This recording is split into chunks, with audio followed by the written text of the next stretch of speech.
Yeah, how we doing? Let's get started.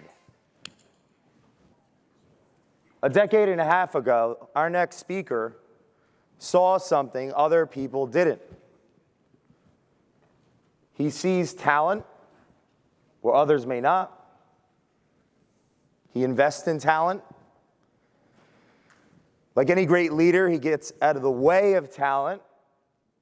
And Joe Panebianco helped Christine Beckwith shine. Now, Christine Beckwith has helped me shine. So thank you, Joe. And thank you in advance, because I know you're going to help us all shine today. This is someone that takes risks and took risks years ago when he had the vision to invest in Christine, just like we are now, where the juxtaposition would have been he would be on the stage and she would have been in the audience just like you. This is real. That's real, actually happened. So Joe's taking a risk as an orator, sharing from his actual personal astounding experience in business. Building AnnieMac, helping countless lives, because we know how many people are actually affected by a home in this country. Do you know that? Are we aware of that? Without home ownership, there actually isn't a free country. It's a big deal. So, I welcome Joe Panebianco, the founder of AnnieMac Home Mortgage, and a really cool guy. I'm looking forward to taking notes in the back, brother. Thank you. Give him a round of applause. Come on. Let's give him the energy he's going to give us. He came all the way out here, and he wasn't in a van down by the river. Somebody knows that joke. Watch Saturday Night Live. But thank you, my friend. All right. Can everybody hear me okay? All right. So someday I wish to be half the person that people describe me as when I stand on stage. That's ultimately my goal. So I don't speak as well as Christine. I don't have Laura Brandeo's energy. And I damn sure can't move like Eddie Perez, right? So what is it that I can do? You're going to hear from great speakers. I'm a huge fan of Barry Habib. You got to listen to every word this gentleman says, right? So my goal or my role in these events is to focus on something that I've been a student of for a long period of time, and I call it self-mastery, right? We all have things in our life that we wish we could do more, we could do better, we can do more. Christine nailed it when she said, usually when I speak in front of audiences, I think she's being generous with the 20%, but 20% of the folks listen, 80% don't. They're on their phones, they're focused on stuff. And I would encourage you, just I have a half hour, give me 5 minutes, and if I don't capture your attention, then please move to your computers and your phones, because my goal is to try to do something that will help you improve yourself, right? So today, let me get my clicker.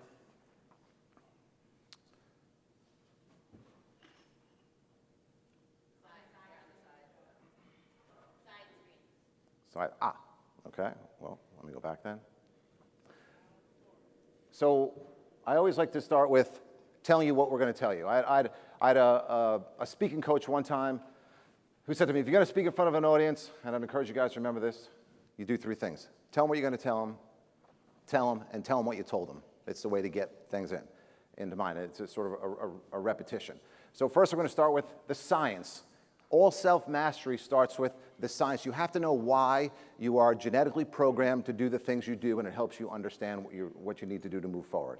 So I'm going to show you that no matter whether you're at home, whether you're in this room, whether you're in your office, you already possess the most powerful supercomputer that has been known to man. Then we're going to talk about who. We're going to talk a little bit about your identity. We're going to identify 3 things about your identity you need to focus in on. Right? We're going to talk about closing the gap between who you are today and your optimized self, who you want to be. Then we're going to move on to the why. Why do you do these things? We're going to visit a concept called memento mori, a Stoic concept. We're going to talk about a little journey to heaven and hell, and we're going to talk about eulogies. Then the how. How do you change your behaviors? How do you change your habits? We're going to map it, we're going to ABC it, and we're going to loop it. Desire, from the Latin, to cut. We're going to talk about how to play your role well, right? And the power of activation energy. Then I'm going to talk about repaying and prepaying your debts, picking your poison and going all in, and then changing the world one person at a time, starting with you, what I call client number one. So let's jump right in. So who? What is your identity, and how can we close those gaps in your life by installing habits, right? So I'm going to give you a phrase here that I'm going to repeat multiple times, and we're all going to do it together at the end, right? Our goal here today is to use your willpower wisely to install habits that run on autopilot via algorithms such that the best version of you shows up automatically, right? It's called habit and behavioral design. So we're going to start off. If you want to be a world-class programmer, you've got to know what system to code in and what your hardware is. So we're going to talk about AI versus AI. Who can tell me what they think AI means? Okay. And what's the other AI? Well, I can't hear you. Artificial insemination. We got a winner right there. I'm sure it is. Although I prefer the non-artificial insemination, but we'll talk about that another time. So when I talk about AI, I'm talking about ancient intelligence. Ancient intelligence, right? You have artificial intelligence, you have ancient intelligence, right? So you're close. So let me introduce you to something in your brain that I call your groovy basal ganglia. Now this is the most primitive part of your brain. All mammals have it. It's about 500 million years old. And for you, it's about how old you are. But it is the equivalent of a NASA supercomputer on steroids, right? It drives every single thing you do unconsciously without you realizing it. And I'm going to show you how to program it such that you can change the habits in your life to become that optimized you, right? What you need to know about this is that the basal ganglia is deaf, dumb, and blind. It does not care one iota. Oops, sorry, I'm going too fast. It does not care one iota about what you put into it. All it knows is one language and one algorithm, the if-then algorithm, right? And that language is, without further ado, repetition. Repetition, repetition, right? So let me give you some examples of this. So have you ever driven your car all the way home and had no recollection of how you did it, right? That's your basal ganglia at play, right? But again, it doesn't care what you're doing. All it focuses on repetition. Every time you repeat an action, it creates grooves in your mind that make it easier to recall, right? So cigarettes, for example, not a great habit, but I don't know if there's any smokers in here. Raise your hand. Maybe not, but have you ever lit a cigarette, pulled out your lighter or your match and lit it and not even realize you were halfway through and you already smoked a cigarette? Again, that's your basal ganglia at play, and our goal is to identify the science behind that, teach you how to code in that language of repetition, bring it into practice, and change your life for the better, one small step at a time. And again, I'll repeat it again, the goal is to use your willpower wisely to install habits that run on autopilot via algorithms such that the best version of you shows up automatically. And that's all we're doing today. So let's talk about the why, right? Why? What's going to drive you to do this? Well, there's several things that will drive you to do this, but I'm going to focus on I'll focus on one today, one of those three, because we're short on time. Eulogies. Okay? The best exercise I've ever read about before is from Stephen Covey. It's called the eulogy exercise. If you want to know what habits to change, what that gap is between your current self and your true and your optimized self, do a eulogy exercise on yourself. You pretend as if you'd passed away. You sit there and you think of the loved ones in your life, from your home to your work, and think about what they would say at your eulogy. And now, on another sheet of paper, think about what you would want them to say at your eulogy, right? If you have children and you haven't spent a ton of time with them, your kids may get up there and say, yeah, my dad was great, but I wasn't really there with him. But that's probably not what you'd want to say, what you'd want to hear. You probably want to hear, yeah, my dad was busy, but he never missed an opportunity to spend time with me, and it was really meaningful. So that identifies your gap. You've got a clear gap there, right? Let's talk about work. People say, yeah, you know, Joe thought he was a great CEO, but in reality, he was just kind of a jerk, right? Or, you know, I missed the opportunity to make the plans that I needed to make. But on the other side of that, you want to say, yeah, Joe was a crazy, engaged CEO. He really felt for his people, right? He was a good strategic thinker. And so it identifies a gap. So I'd really challenge you to write that down as an exercise, even if you're not going to use this habit modification program, because it really does highlight where you as a human being can be better. So when you start with these different habits you're going to try to change, it's 3 simple functions you need to focus on. One, you've got to want to do it versus think you should do it, right? If I think I should be a better father, but I'm really not into it, you're not going to succeed. 2, and this is going to be a key thing I'm going to say over and over again, is that you need to make it easy for you to win. Little tiny wins are what drive deeper grooves into your mind. And 3, of course, it's got to have impact, and hopefully positive impact. So when you install these tiny foundational programs, then you expand upon them, right? You make it easy, you make sure you can win, right? You make sure it's something you want to do, and they're little tiny micro goals, and then you expand further. So let me take you now to Stanford University, very smart gentleman, B.J. Fogg, and he has a behavioral design laboratory. It's awesome, behavioral design laboratory. And he's designed this program, and I'm going to teach you guys how to map your specific behaviors. So stop for a second and think of one small behavior that's going to help you close that gap between who you are and who you want to be. So today, for example, you're going to get a ton of background from super smart people, right? And you're going to take your notes and you're going to try to implement this stuff, but you're going to have to change some of your behaviors. If you want to be better, you change your behavior. That's basically the bottom line. So this very easy model starts with this. So let's look at the y-axis, motivation, right? So your motivation is either what? Low or high, right?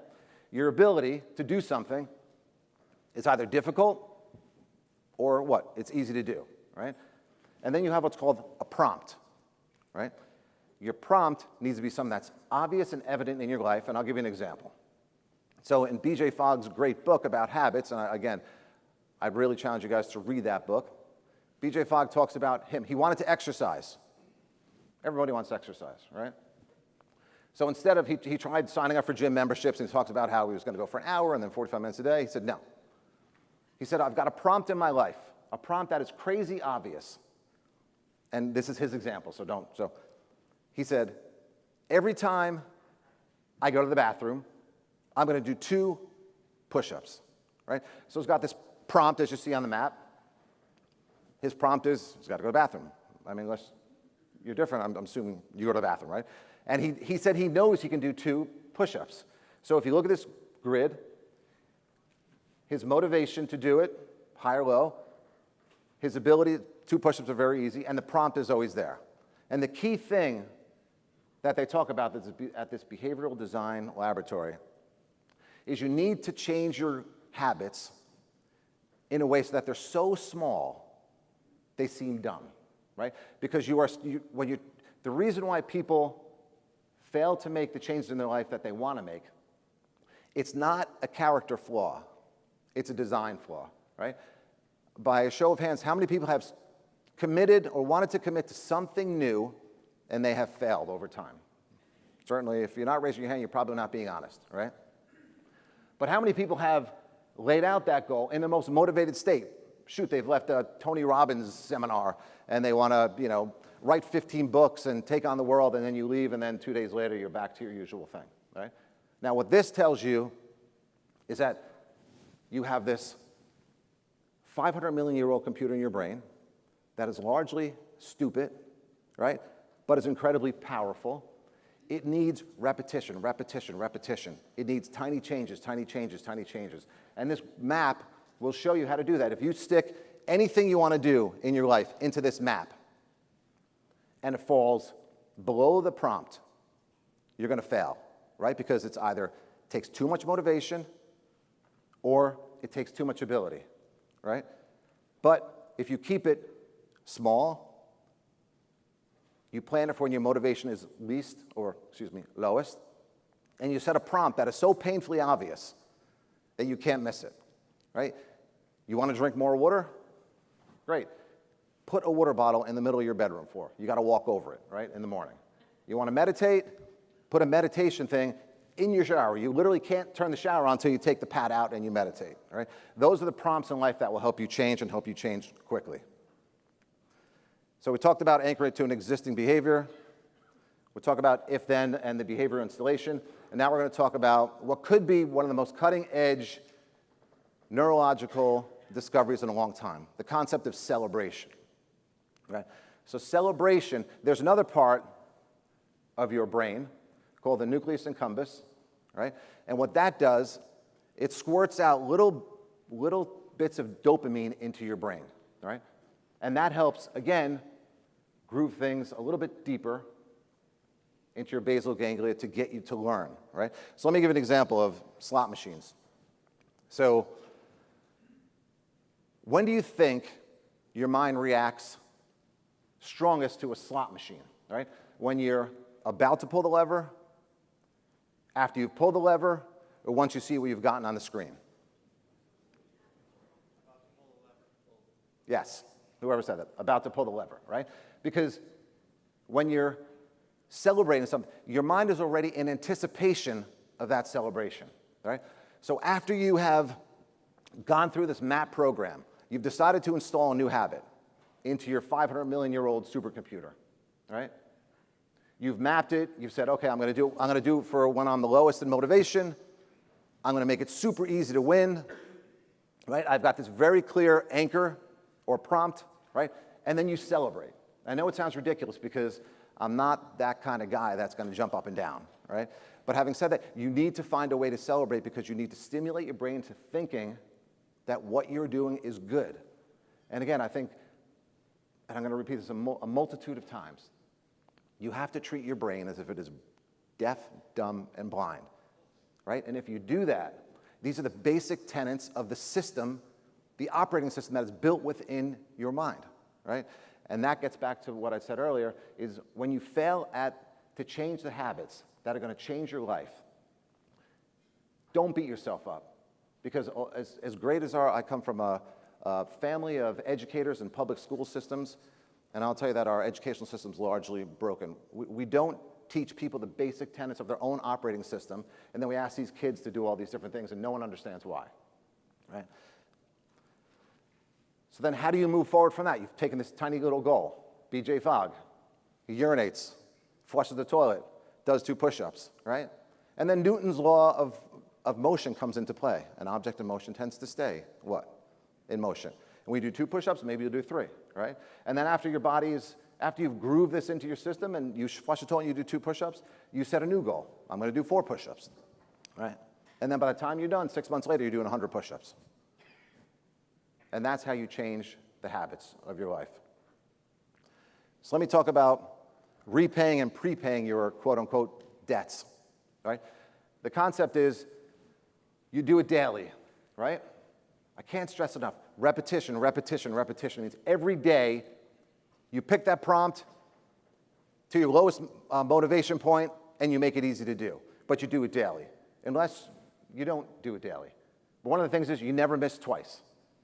Never miss twice, right? And again, if your goal is not laughable, you're simply not getting the concept, right? You don't want to push yourself too far. And then in terms of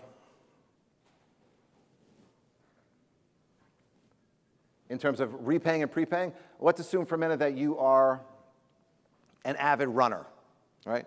And you're going to go away for a week, and you run, 3 miles a day, You're going to go away for a week and you say, I'm not going to be able to run for whatever reason. So after the trip is over, you just add a little bit more to each run that you're going to do, right? Whether it be 3.1 miles or 3.2 miles. It may take you a month to make up that time, but at least you've done it. And this registers in your mind. Hey, that's like me. I'm a success. I'm going to celebrate that. And again, it resonates within you, right? But prepaying a debt is even smarter. Hey, I'm going away next week for the 2020 conference. I'm not going to be able to run on Wednesday. So on Monday and Tuesday, I'm going to make up that debt in advance. And again, it's a way to celebrate. It resonates with you on a primitive level and helps change your behavior. All right. So I'm doing well on time. Okay. So far, I know, well, looks like everyone's awake, which is a very good thing. All right. So now we talk about playing your role well and activation points. You are a professional programmer. That's what you are, by definition. Whether you want to be or not, you're a professional programmer. Whether you're installing good habits or bad habits, it doesn't matter. You're a professional. So as a professional, why not take the time and energy to write good code? Write the things that are going to change your life, right? I'd tell you to go back to the eulogy exercise as an example, which is a great way. It's a great place to start. But now we talk about who are your co-programmers, right? Now let's talk on a business side, right? So on a business side, you have these are the people who are in your life who either share the same values as you or do not, right? I don't know how many people in here have to stay on their phones during the course of this event.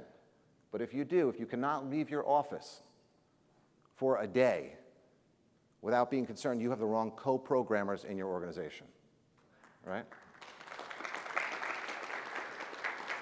You need to take a very clinical look at who those co-programmers are. So I have co-programmers in my life that I can't do anything about, right? My kids. They can screw up any computer, any program I try to install, they completely screw up, right? But so what do you do when you have people in your life who you can't disconnect from? You use them as fuel. You take it as a challenge, right?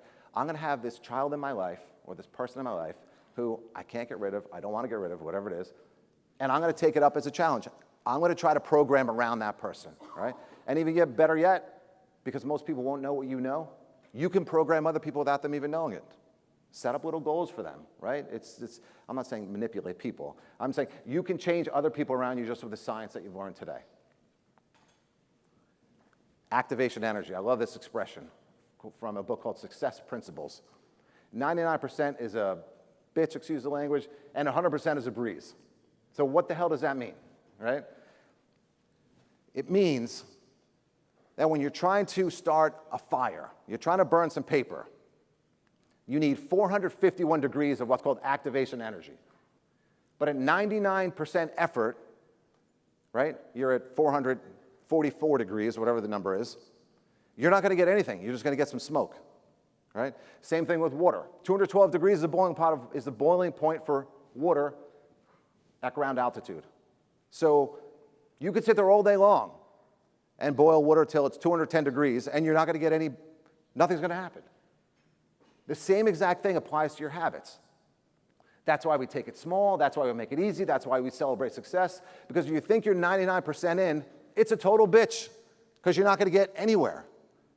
You have to be 100% in, which is why it's so critical. Again, repetition, repetition, repetition. Do it daily. Don't miss twice. Repay, right? Prepay. This is your life you're talking about, right? We all have one life. That's it. Now, I'm not going to get religious here, but I will tell you that even the people that believe in heaven, they don't want to die to get there, right? And yet they waste all their time not focusing on what we call self-mastery. So now we talk about pick your poison and going all in. So again, if you don't know where to start, I could tell you start with the eulogy exercise. Awesome. That's going to help you identify your why and your gaps. All right? So now we're going to talk about your suprachiasmatic nucleus, which is another part of your brain that basically focuses on what we call circadian rhythms. Circa, around a day, circadian rhythm, the things that happen in your life. All right? So you want a habit to change? One of the most basic tenets of your well-being, right? Sleep, breathing, movement. What else? Drinking, food. All right, so let's start with an easy one. For those of you who've heard me speak before, I did a lecture, I guess, on sleep. Sleep is the single most important thing in your physiology. It's not a pillar of good health. It is the foundation of good health. Right? So now let's look at our map. Let's look at the things we've learned so far. And we're going to say, I'm going to tell you I don't care who, if you're going to stand up here and tell me you need 6 hours sleep, you are 1 in 100 million people that only need 6 hours sleep, right? You need 8 hours sleep. That's the reality, 7 to 8 hours sleep. So how do you get that? You make the room super dark, right? You make it super cold, which my girlfriend and I often fight about because I'm turning down to like 65 and she's turning up to like 70, right? And you use your bedroom, I'm not going to get graphic here, your bedroom is designed for sleep. That's it, and maybe a couple other things, maybe artificial insemination, I'm not sure. But it's made for sleep. It's not made for work. You shouldn't have your desk in there, right? So don't say to yourself, hey, I get 6 hours sleep now. I'm going to start tomorrow getting 8 hours sleep. Let's map it, right? Let's take a look at it. Say, starting today, I'm going to go to bed 5 minutes earlier. Can you do that? Do you need high motivation to do that? Is your ability to do that pretty easy, right? Now you have to find a prompt. What is your prompt? And that's an individual question. I don't know. Maybe you watch the news every night, right? Maybe you're on your computer, right? But you want to you could set up a prompt, you could set an alarm, I go to bed at 11, at 10:55, I'm going to set my alarm, right? You do that every day, you don't miss a day. If you miss a day, you go to bed 10 minutes early or 2 days early, and you begin carving those grooves into your mind such that you can repeat this stuff automatically. And then you do another 5 minutes, and you do another 5 minutes, right? It's what I call wash, rinse, repeat.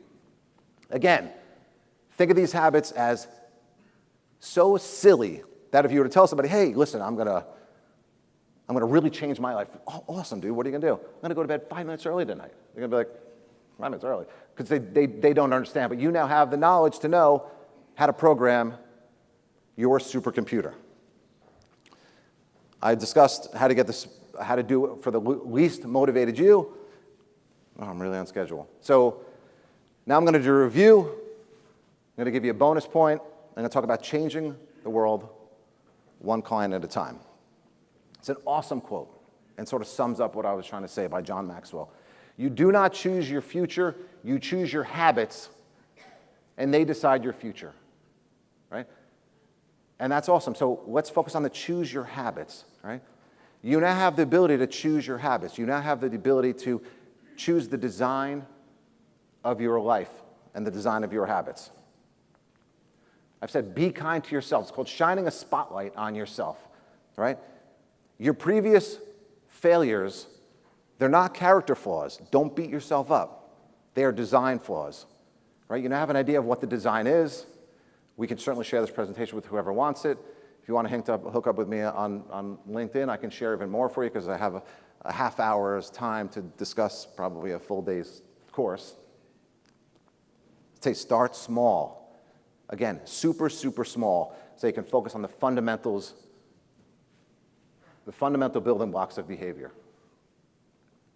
You want to use your willpower wisely, ready guys, to install habits that run on what?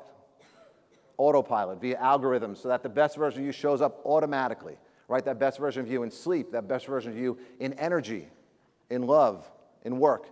Those are the things you want to focus on. That's all that ultimately matters. I read this great book. There's a woman who went around and interviewed, I think, 100 people who were on their deathbed, right? And all of them said the same thing, all of them. Nobody said, Jesus Christ, I wish I'd worked more. Nobody, they all focused on the gaps in their life that they missed the opportunity to close, right? Now I'll go back to that heaven and hell exercise I had in slide 4. There's at least a theory or a philosophy that there is no heaven and hell, right? We're in that construct now, and who we decide to be on this earth, we can either make it heaven or we can make it hell. And you ultimately don't decide whether you're in heaven or in hell until the moment before you die, that person who you could have been, that optimized you, enters a room and talks to you about the things you could have or should have done, right? That's for me was a very powerful concept, and you have to use that to drive your why. So this is another quote I want to leave you with, which sort of sums it up. It's from a famous Stoic philosopher named Seneca, who actually I named one of my sons after.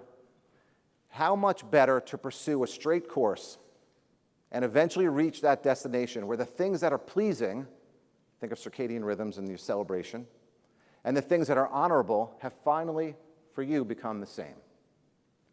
And that's all it is.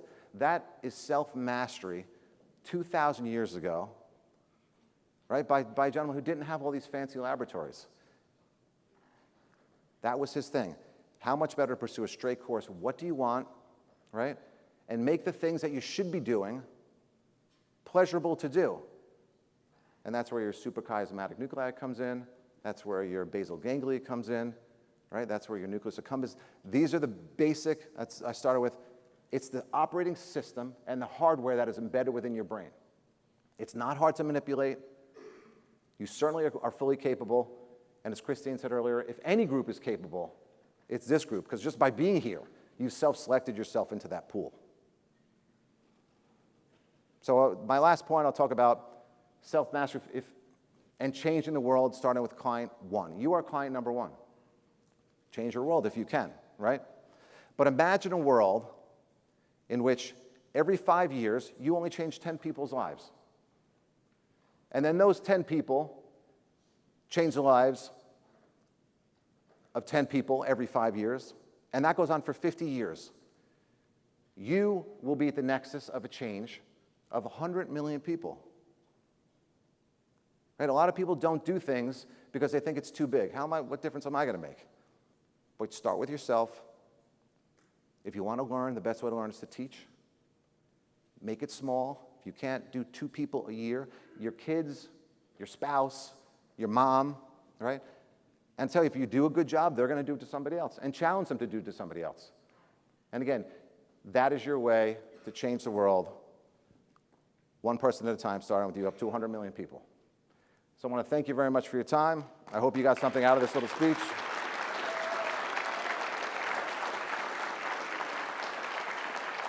And if anyone wants to copy this, we'll be happy to send it. Thank you.